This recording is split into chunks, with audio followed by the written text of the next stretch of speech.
Mrs. Collin. The live stream is ready, so we can begin when you're ready. Well, it's still a few seconds early, but we're going to begin. Now it's 6:30. There are no public comments for the activities agenda items, well, one item. So we're going to go right into our meeting. The single item on our agenda is the overnight trip proposal for the ski club. Mr. Powell and Mr. Owens. Thank you, Mrs. Collin. My name is Jason Plowa. This is Ross Owens. We're here to present the proposal for our ski trip out west. We've done this trip 5 times in years past. Obviously, the pandemic put a curveball into things last year, so we didn't have the opportunity to go. Typically, this trip is a trip designed for juniors and seniors. It's 5 to 6 days, depending on the year, depending on how the calendar falls. We try to change things up. We take the kids to different locations just so, students go the junior year and senior year, they don't go to the same place twice. So we try to give them an opportunity. We've gone to Lake Tahoe, we've gone to Utah, Salt Lake City area, we've gone to Colorado, and the trip that we're proposing is to head back to Colorado, just to change things up. Typically, we would leave the high school as a group. That's what we always do, just to ensure that everyone is together the entire time. We rent a transportation service. We've used First Student in the past. We've used shuttle bus companies out of the airport area in the past. They've all been very, very helpful to us. That way, we're all together. We rent a house for the students to stay at with us.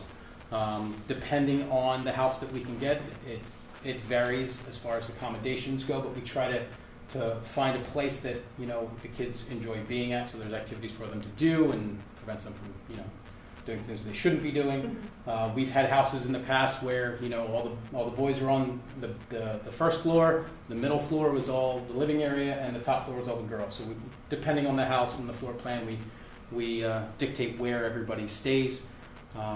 We try to keep a 4 to 5 to 1 ratio between adults and students. That seemed to work out well in the past.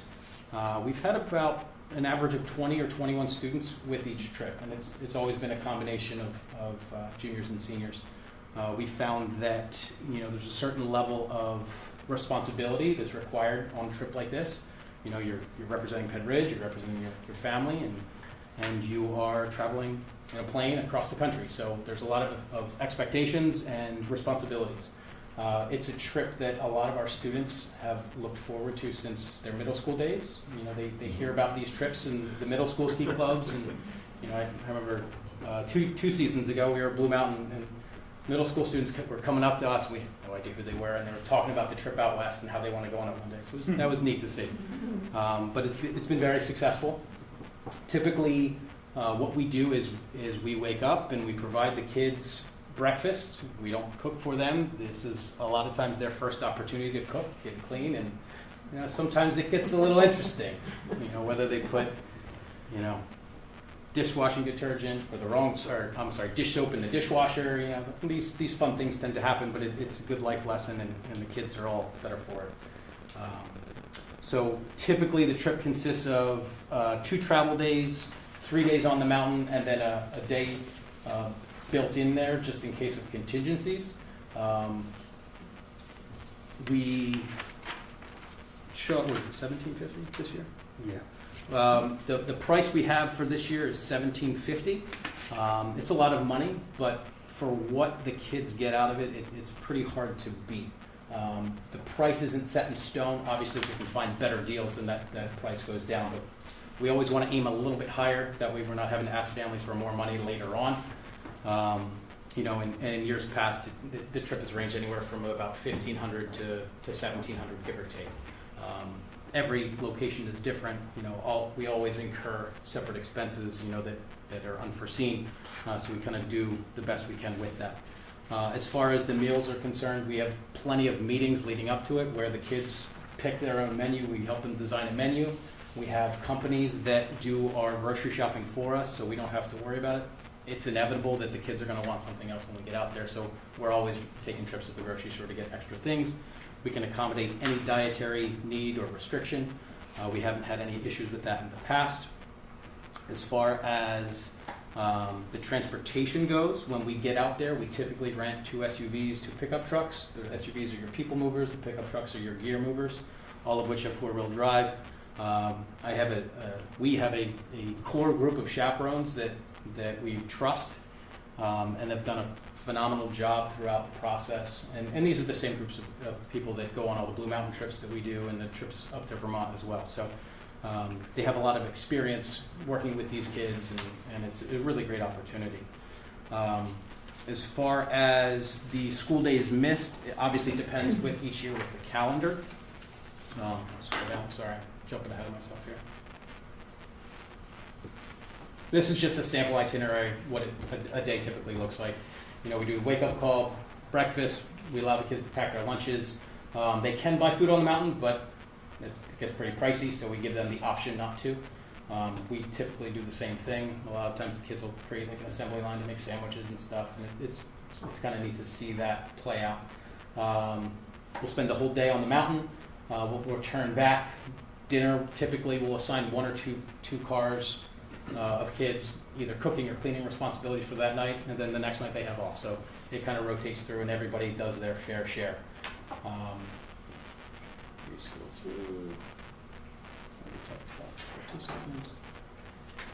As far as school days missed, obviously school comes first. So we make sure that one of our requirements to be in the ski and snowboard club is that students must be in good academic standing.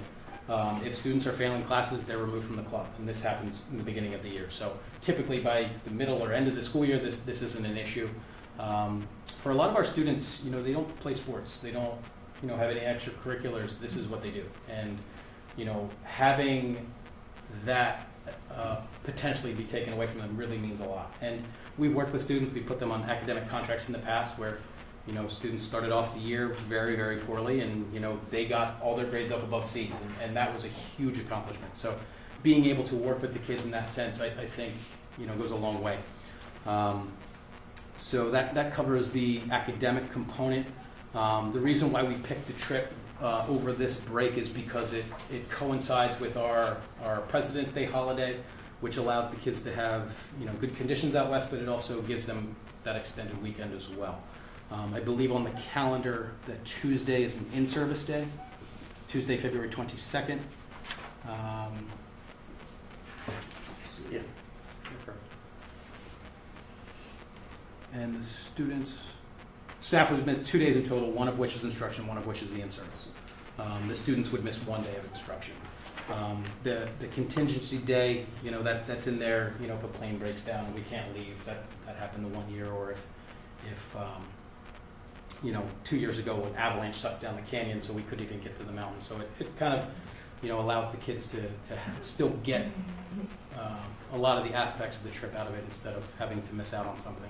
As far as trip insurance goes, we do work with a travel agent, and all of the trip insurance would be done through the travel agency, and we let the families make that decision. We don't force them to do it. That's their call, and then we provide them with all of the information that they need to do that.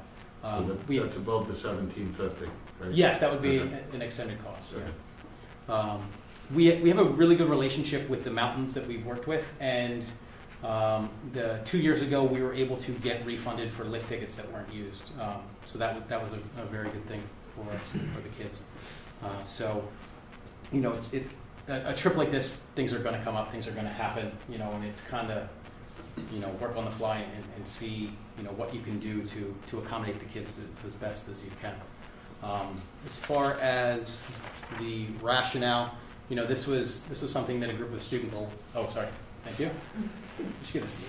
I can go. This was something that a group of students came and approached us about 6 or 7 years ago, and we thought, hey, this sounds great, but how could we possibly do this? So we did some research, and we looked at some other ski clubs in the area, and we pretty much modeled our trip after Chaperones ski trip. Park Valley does a trip, Methacton does a trip.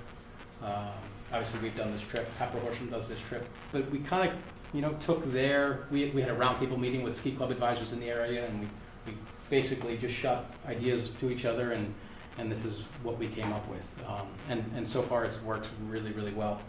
We've had an overwhelming amount of support from both students and parents. On our last trip, we took the kids on a hike because we couldn't get to the mountain, and it was the first time some of those students went hiking, and we're hiking through, knee-deep snow, and they loved it. So sharing those experiences with the kids it's a lot of fun. As far as chaperones, they're all district employees. I already talked about cost.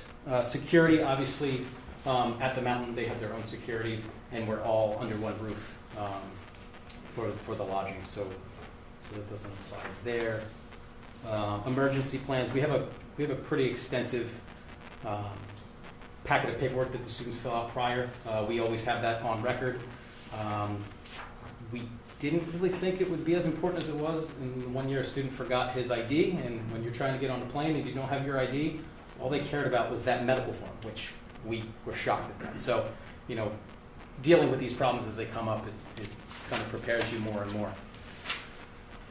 As far as transportation, you mentioned the shuttle, we mentioned the cars, the meals, it's all on them.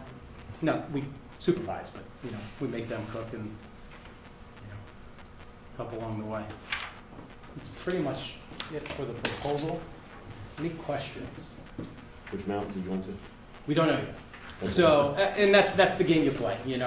What deal can you make for us? We're bringing this many kids out. What can you do for them?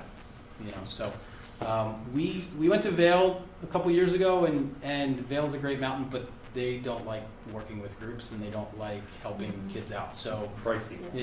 that put a bad taste in our mouth. Breckenridge is nice. Breck is great. Beautiful So mountain. we're gonna hopefully stay in that area, Yeah. and you have a lot of options there in Summit County. So we like to Talk do. about A-Basin and Keystone as possibilities, because they're a little smaller, a little more willing to work with us in terms of group rates and whatnot. Yeah. So we like to do 2 mountains, 2 days at one mountain and 1 day at another, just so the kids, aren't just traveling all over everywhere. They get a little bit of a feel for the environment.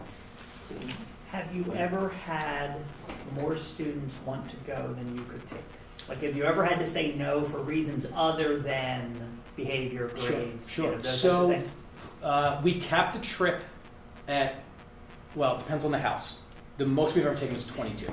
And we don't want to take any more than that. It would be hard to manage. It adds a 5th car, Yeah. which adds a 6th chaperone. We always take 5. We try to take 5 chaperones with 4 cars for the possible circumstance that someone can't drive a vehicle, that we have another driver. That's not a student. That's not a student, because that will never happen. Yes. So, even though they ask. Basically our max would be 22. I don't think to date that we've ever had to make cuts, but we do tell the students when we have sign-up meetings in June that it is a first come, first serve, who has all of their paperwork in, not just I want to go, but are you fully prepared and have you done all the tasks that we've asked you to do? We have denied students because they've been 9th or 10th graders, and we applaud their enthusiasm. We just ask them to come back a few years from then. And they did. And they did. Yeah, so. And we schedule the payments out. What we have is a $150 deposit in June. That kind of secures the spot. We put out emails to the staff.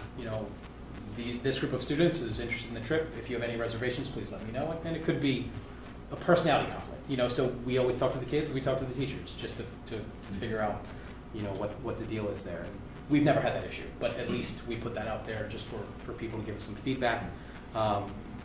We typically have a payment due in the fall, typically September, and then the final payment due in January. We've worked with kids, we've done a monthly payment with students before, because everybody's in a different situation. We can help out some families financially if the need arises. We do have a contingency for that as well. And that happens more with our Blue Mountain trips than our Vermont trips. But if we can help a student with rentals, that really can help out a long way. It is a lot of money, and what we tell the kids is, hey, get a job. It's Another learning experience. It's a learning experience. It's responsibility. So, you got Christmas, you got birthday. You have your summer off. If you do something with your time, you save your money, and the kids, if it's what they really love to do, then they'll find a way to make it happen. So. I don't think it's a bad price, actually. I think it's a very good price. It's And a great opportunity. We don't want it to be that high. It's Yeah. just, like I said, we don't want to have to go back, hey, we need more money. That's Yeah. just So not. yeah, with our January payments, we were able to make adjustments. And hopefully if we're under, we'll know by that point, and then we say, hey, it's only $650 instead of $750 as the final payment. Well, that's good. So, yeah, but yeah, when you do the math on what the kids are getting and what Yeah. it's door-to-door transportation Yeah. and It's it's a good really, it's a pretty value. good price. Can't, yeah. The big group helps. Yeah, yeah. So thank I you, just- first of all. I Oh, just go know ahead. one. Yes. Are either of you or any of the chaperones trained in CPR or first aid?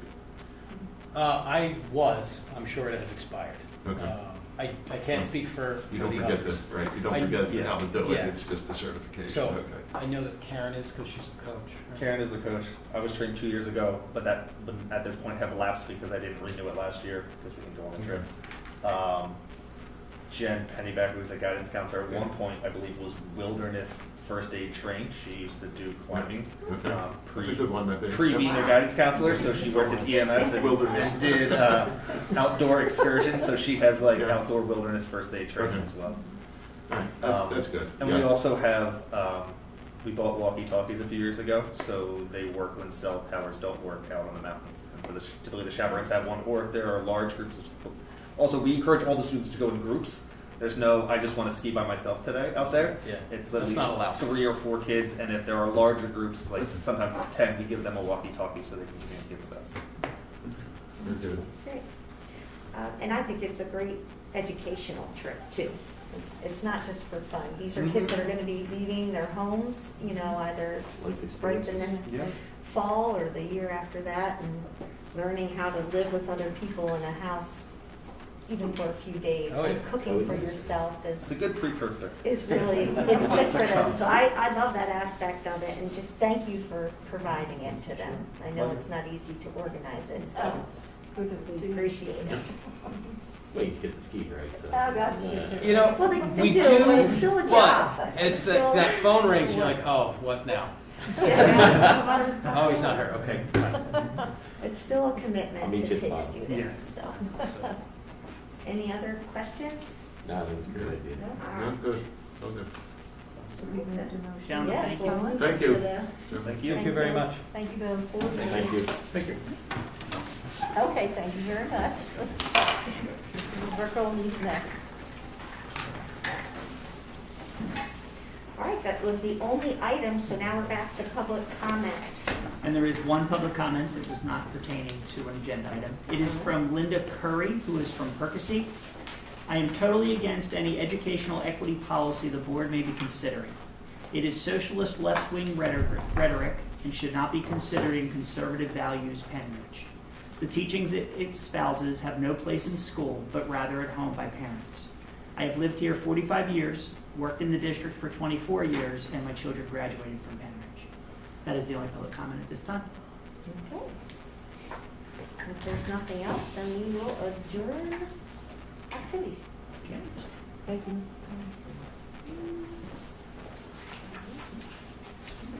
We'll start with the curriculum committee. Do we have any public comment for curriculum? No. No? Okay. Is that the only? Yeah. Only one for the line? Okay. So far. All right, so far. We'll see what else comes in. All right, so we have one item on our agenda tonight for curriculum, and it is the state mandated civics assessment. So Mr. Reverga, if you'll get it started. Do you see it up there, Mr. Verwerk? It is across the top. Yeah. Okay. Oh. Well, usually I- Quite. Oh, it's me. Oh, there it is. Okay. All right, good evening, everyone. I'm here to present the Penridge Assessment of Civic Knowledge. Just to give you a little background, in 2018, the state of Pennsylvania passed an assessment of civic knowledge for all students in public schools in Pennsylvania. The law requires that each district administer their own locally developed assessment looking at the history, government, and civics of the United States. And as part of that act as well, it also mentions that each school district can determine the form of the assessment, the manner in which it's administered, and they could also use the U.S. citizenship test as the basis for that. What's going to be happening is PDE has been instructed to submit an electronic survey to all the school districts Their required information is the type of assessment that was administered, the total number of students who took the assessment, the number of students who passed the assessment, and the grade level in which it was administered. And it becomes effective in 2021. So I wanted to propose to you this evening that our Penn Ridge assessment will include 40 multiple choice questions from the United States Citizenship Test. And it comes from the 4 sections of Principles of American Government, System of Government, Rights and Responsibilities, and Symbols and Holidays. It's a Canvas digital quiz, so students will be able to take it digitally online to Canvas. The assessment will be administered to 8th grade students. This is actually our Foundations of America course, and actually right now, teachers are moving into the United States Constitution, looking at the Constitutional Convention, government, those types of things that are happening. And so that will take them through the rest of the year, and actually the course ends with the first administration of the United States. So it's a perfect time to have the assessment, even though we understand that 8th grade is tested a lot. This is an assessment that we think is best appropriate in 8th grade, just because of the exposure to the citizenship piece at that point. Mr. Ververka, I'm sorry, before you scroll too much, can you go up a little bit? Those 4 sections, and I apologize that I don't know this, does that mirror 4 sections that are on the citizenship exam? Like that matches what the citizenship? There are 2 history sections on there as well, some early American history and some modern, but we really want to focus on the civic piece of it. Sure. So those 4 sections focus on that. Great, thank you. Our window is May 25th through the 27th, and it's going to be a Canvas quiz, so it should take the students no more than 1 class period, again with some accommodations for special ed students as well. And so that will occur at the end of May. And of course, mentioning special ed students will basically, the accommodations will be similar to what they have for PSSA tested. Students who take the PASA will not be required to complete the assessment, according to the Act 35. The answer choices will be shuffled for each student taking it, and of course, whoever answers 28 questions correctly, then you'll have a passing score, and teachers will be notified of the student scores. We'll relay those scores to the individual students, and then of course, PDE has created a certificate for students who had a perfect score on the assessment, so we have that as well. And as I told Mr. Ververka, I expect many of those. Wait, No pressure. Any perfect scores. And then, of course, we want to, this is our first year doing this, so it'll be a good baseline for us to see how our students perform. We'll look at a score analysis, looking at the overall score for the 8th grade students as well as individual item analysis. And of course, I'll be sharing that with Dr. Scheid, Dr. Bolton, and then of course, with the curriculum committee as well, and come up with any action plans if we notice any particular areas or places we need to improve. And then of course, we'll do a yearly report for that. And PDE will also make the results public as well in some form for all the school districts and parents to see as well. Okay, so that is our proposal, and again, we're aiming for May 25th through the 27th to administer the civics test for the first time. Does anybody have any questions? 2 questions. Yep. Always have 1 or 2. First, and I'm sure I can get to this. Can you send a link, maybe in our email, to the Citizenship and Immigration Services test? Of course. I'm sure that's out there somewhere. Yes, of course. And I'd like to see the 40 questions that we've selected from that. And you will have, Dr. Scheid will give you access to the actual assessment. I can send that to you. Yeah, that would be awesome. And then there's also a study guide that's been given to That's I'm not- teachers. because I don't have a good handle on how many questions are actually on that test. Maybe you guys have looked at it. What's the total number of Typically, there's questions? 100. The 2020 version I use, I think, had 110 Okay. questions on it. Right. But again, the 40 was, Okay, I had no basis for, knowing that 40 was a lot or a little, so, yeah, the links would be helpful.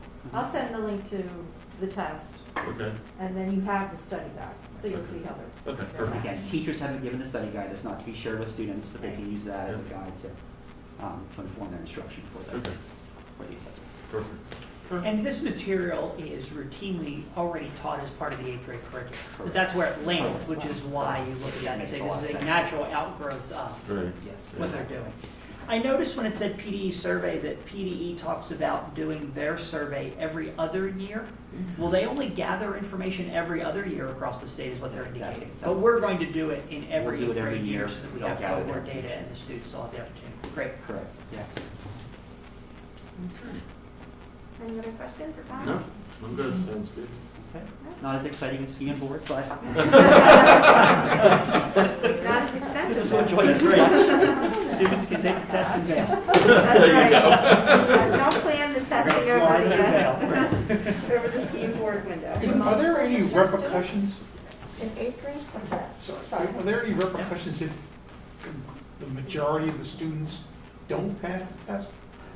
As of right now, there's been nothing from the state in terms of repercussions for it. It's really more of the, I just, collecting information. but usually you have a that- test, you want to see, if that might you don't happen. make it, Right. you get put on a bad list for 2 years. Okay, well, I mean, I- more trips, is that what? We're gonna be on the good list, Mr. Cormack. Yes. That's right. Of course You are. We do like that. You're asking for other districts, I understand that. We appreciate that. We're looking out for it. Thank you. All right. Thank you, Mr. Burke. Thank you. No other public comment came in? No. All right, so that's the end of our curriculum committee meeting for this evening. And we'll go to policy. Personnel? Personnel. I knew it was a P word. That's right. That was Mrs. McHale, good evening. Good evening.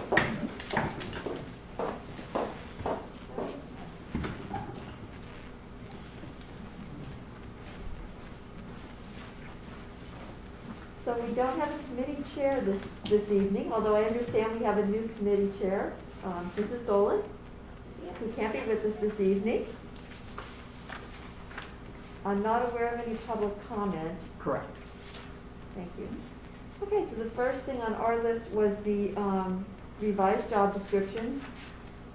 When we have a change in personnel, we take a look at the job descriptions and see if there's anything that we would like to revise, anything that's maybe a little stagnant. In addition, it's one of our goals to continue to review the job descriptions as they come up. So the two that you see for the database administrator and the assistant database administrator, they were prompted by the resignation of Linda Beeler. So we had a new database administrator appointed and added some additional duties to the assistant.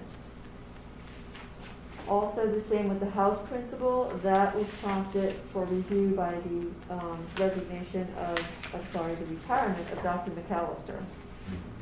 So while we were looking at the house principal for the high school, we also looked at the middle school principal job description. So that's where you see those four. Did anyone have any questions on those? It's just a good practice to continue to look at those. Yeah. Specific to our building level leaders, those job descriptions had last been done in 1999.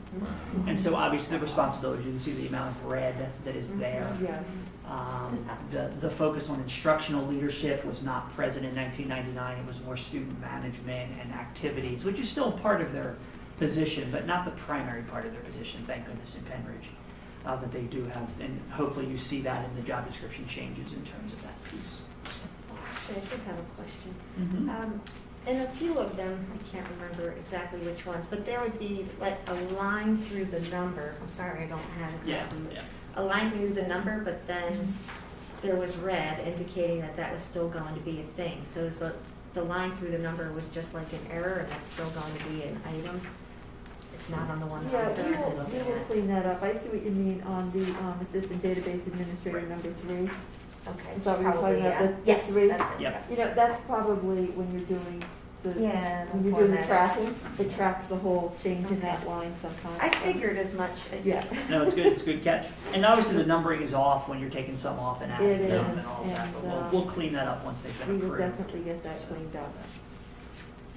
So moving down to the next set of job descriptions, they are both new. I'm going to hop ahead to the assistant principal for athletics and pupil services.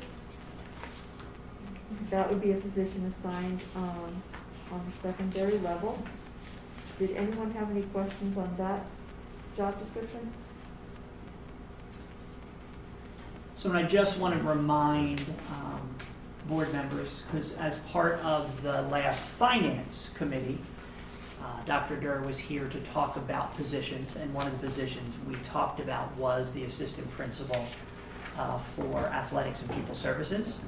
And so this is a position that primarily, as you look at the responsibilities, obviously the athletic director responsibilities, as well as additional support for our K-12 gifted, as well as testing coordinator at the high school, course scheduling responsibilities, as well as department coordinators within the health and PE department, as well as the gifted department K-12. So provide a little extra support for those areas. We've identified gifted as one of the areas that we needed a few more resources in. We do feel as though coupling that with the athletic director, that there will be time for this person to be able to do that and provide some supervision to those two departments. So. Dr. Bolton, you just had, since you just mentioned time, I mean, to Yes. someone reading this job description, it might seem like an awful lot. So could you talk a little bit about the amount of time you see the various position, you know, the aspects of the job taking? Yeah, and I apologize for not bringing that with me tonight, because I did calculate that at one Oh, point. did you? So 'Cause I I did. apologize for not asking beforehand, but No, I mean, no, it's just no. something that came to mind. Yeah, so as we think about the main responsibilities, so as you look at the athletics is going to be about 2/3 of the job, so in that 65 to 70% range in terms of what the athletic piece would look like. The next largest piece of that would be the course scheduling, although that's very specific at times of the year. And so that's probably in that 15% range, but obviously it's much heavier in the spring and summer in terms of those responsibilities. And then the other two pieces, when you think about gifted as well as testing coordinator, those are both about 10%. Obviously the supervision, when you talk about teacher supervision in health and PE and the supervision of gifted staff, that's part of an administrator's day, so that's worked into what they do. So that's not an additional responsibility as they have that going through the day, but to be able to provide that supervision. So that'd be my initial thought process in terms of the breakdown. And I even think it added to 100. Did it only add to 90? Oh, Did I only add to let me 90? catch up. And it is a 12-month position. It is, too, so correct. It's not all Dr. jammed Bolton? into. Yes, please. Could you clarify the item 24, the active role regarding PHS students in Upper Bucks Tech School? It's kind of vague to me. So any student who would be involved in athletics, who would Okay. also be a tech student, we want to make sure that that communication is happening Gotcha. between those buildings and the students. And so obviously if there is a, like, let's say it's an academic performance issue in terms of the students not passing a class here, and so there'd be something where a coach might be brought aware, or if they're not at tech school, to be able to have another point of contact with the coaches and the athletes to make sure that they're doing what they need to do. Okay, gotcha. Okay. Thank you. Maybe it could say student athletes. Okay, perfect, yeah, Yes. that's a good piece of advice. Read You my have that, mind, Mr. does Chair? that, just add a little blurb. You there. got it, perfect, thank you, yeah.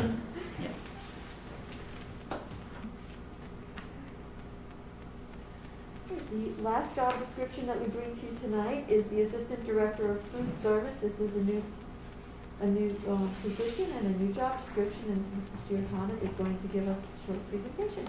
Thank you. Hello, everyone. Food production. Is it this one, Justin? Yeah.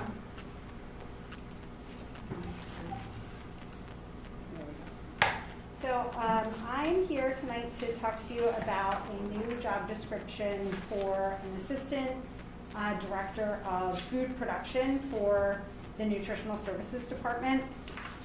And the main function and purpose of this job is to assist in the day-to-day operations of the 11 nutritional services kitchens in the district. Hands-on to help assist in cafeteria evaluation of food production and quality control and consistency from one cafeteria to another. So if we're making a certain recipe one way in one school, it's exactly the same as we would make it in another school. We're looking for having some culinary training in teaching our staff members how to create scratch recipes and offer our students a higher variety of just better fresh made products in our cafeterias. And in addition to that, we really would like to have someone help coordinating all of our district catering events, because once we get through this time, we'd like to revitalize our district catering program. So some of the goals and outcomes that we are trying to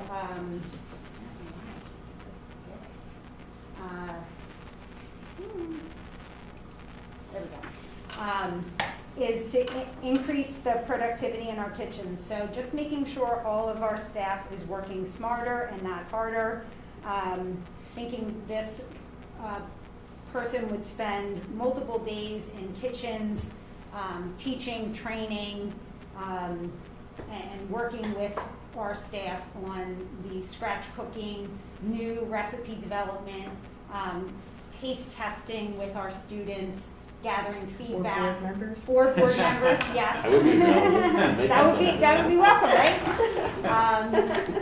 Food is good. And in hopes that this would increase our breakfast and lunch participation by offering those home style, from scratch, fresh meals just made directly in our cafeterias, and hopefully with some of the products, the produce that we're growing in our 3 gardens in the district. And then lastly, of course, like I mentioned before, just revitalizing our catering program, trying to bring back higher end banquets and nice, some kinds of things that some of the board members have seen before that we've been trying to do in the past couple of years, just really nice, nice catering things.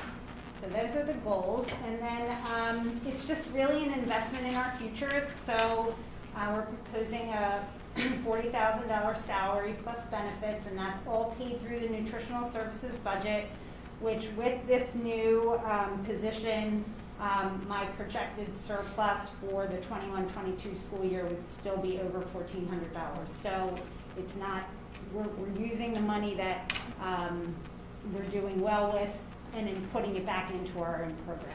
So can I just repeat what I think you just said on this slide? Sure. That you're providing all of those additional services and doing it within the budget that you've already developed for next year and still producing a little bit of a surplus. That is correct. Okay, just wanted to make sure. So, all right. Thank you. This is exciting. It's always good to say that stuff over. That's awesome. Yes, yes. But really, Mr. Giordano, it's just a huge thank you to you Yes. and to the board, because we have, since I got here, had a conversation around how do we provide more training for the people in your department, because that's one area that we've looked at and said we do some, but we don't do enough. Right. And just can't in terms of the busyness of the day and the personnel that we have, as well as taking a look at menu and thinking about what can we do to really involve the students, obviously, but also increase the skills and the amount of scratch cooking that's happening. And I really think that over the next couple of years that we'll see a tremendous outcome and improvement because of it. So thank you for your continuation to try to figure out how to make this happen, as well as the board's continual encouragement for us to get there. And So. I appreciate that as well. As you do more scratch cooking, or as you launch into this, do you foresee that you'll be able to tap into more of the local farming Yes. community as well? Yes, I would really like to do that.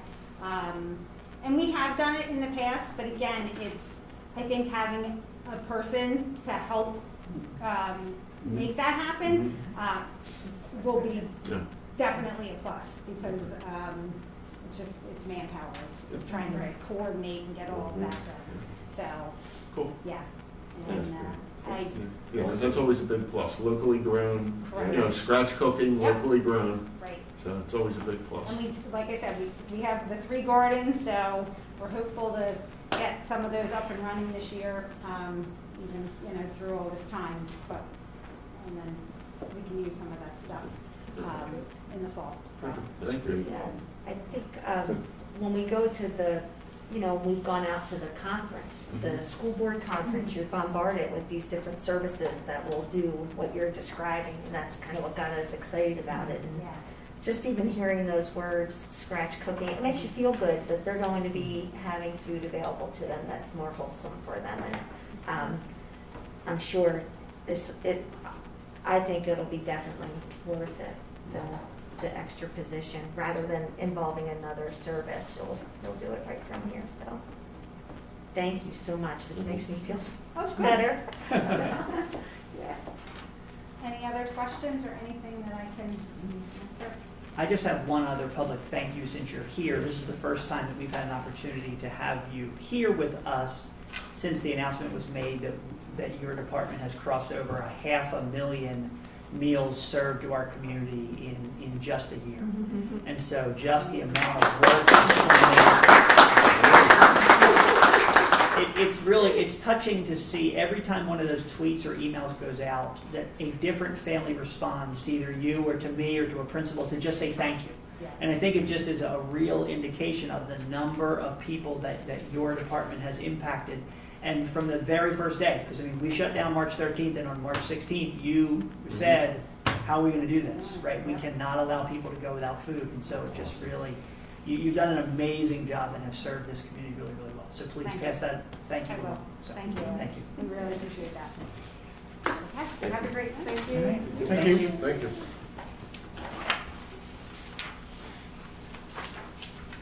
So moving along. Okay, item number C, our Vision Benefits of America Agreement Renewal. I am happy to bring this to you with a flat rate, no increase for the next 2 years on the proposal. We have had, unfortunately because of the coronavirus, these services they've had a good year. Nobody's going anywhere. There's another way to put it. Dental, vision, kind of closed down. So we are reaping the benefits of that good year by being presented with a proposal for a flat increase. Okay. Does anybody have any questions on vision benefits? Alrighty. So exactly the same services we're currently getting, Yes. same price, 2 more years. No increase Wonderful. for 2 years. Mhm. Good. All right, and also good news in the next item, our 21-22 healthcare premiums also have no increase for requesting. This will be the 5th year that we bring to you our premium rates to be approved by the board with no additional increase. That's pretty awesome for our staff. That's awesome. Yeah. You don't see that too often. You don't see that ever. So we are, Sean and I both, in some way manage the health insurance, and we are so proud to bring this to you with no increase for our staff again. So we're asking to move that to the board as well. Are there any questions on it? No, that's great. You make it difficult to say no. Exactly. Let's say no to. Healthcare at 0. And right, and our last contract is the ESS substitute renewal contract, and they are also offering a flat rate for 1 year. If we are to choose a 4-year contract, they have the reduced rates listed. The recommendation to the board is for a 1-year contract. And before we take any questions, I just wanted to say a few things about ESS. We were in a really good position this year because we were the only school that was employing substitutes early on. So Penn actually had the largest increase in the substitute pool than any other district in Bucks County because we were able to grab those substitutes early, and those that decided to risk it and stayed loyal to Penn for the most part. So we just had our review, and they told us that, hey, you guys did great because you have, a loyalty of staff now that's not traveling around. In addition to that, they've started some new programs over the past year. One is Refer a Friend. If I send these brochures out, we post them around. If a staff member were to refer someone to their service, they receive a $75 certificate. And I think they have other little prizes that they give out as well. We are also the first school to come back to in-person recruitment events that are held in this boardroom. And we do those twice a month.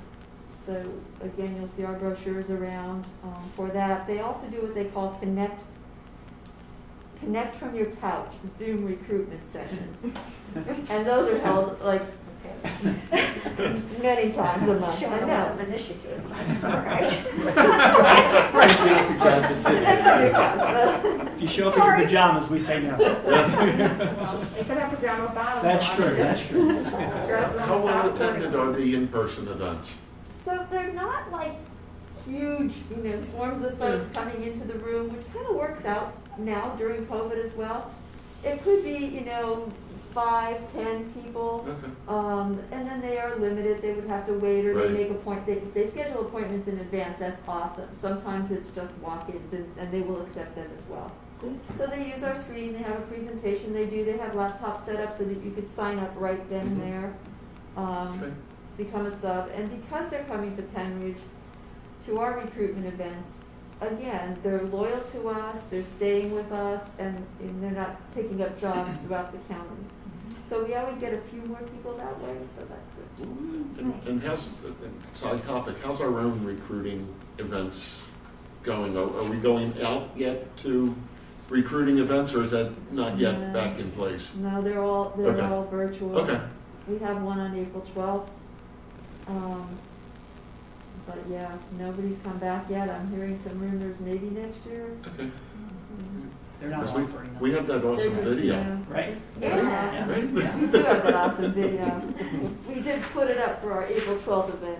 Nice. So people can view that from their couches. That's right. But one other thing I wanted to mention, one advantage of our partnership with ESS is that they also have a partnership with the Bucks County Intermediate Unit. I've probably spoken about this before, but what that does for us is it allows anyone who's interested in being a per diem substitute through ESS that does not hold a certification, they can attend their guest teacher program. Bucks County IU certifies them through the guest teacher program, and then they serve as the LEA for their certification, their emergency certification. So if, anyone with a bachelor's degree that's interested in being a substitute teacher and they don't want to go through the certification program, they can do this guest teacher program and become an emergency certified sub. If we didn't have that partnership with the Bucks County Intermediate Unit, that would fall back on the district to certify each and every individual that wanted to be a substitute. So that's a service that they provide that you don't see with others. And I give kudos to Bucks County Intermediate Unit also for the program that they've developed, and we're taking the initiative to certify everyone through them. Once you're certified through an intermediate unit, you can work in any school district in the county. So that's a awesome. help. Okay. All right. So that's all I have. That's my little promotion on ESS. Thank you all. Thank you. All right. Any questions? You're suggesting just the 1 year? I'm suggesting the 1 year because we've had a pandemic year, so we really don't have good numbers to look at, and 4 years is a long time. Keep that open. Okay. That's the end. There is no additional public comment that has come in. Well, excellent. So the next Personnel Committee is May 3rd, the first week in May. Okay. So if there's nothing else, No. all right, we'll adjourn for the evening. We'll wait for the thumbs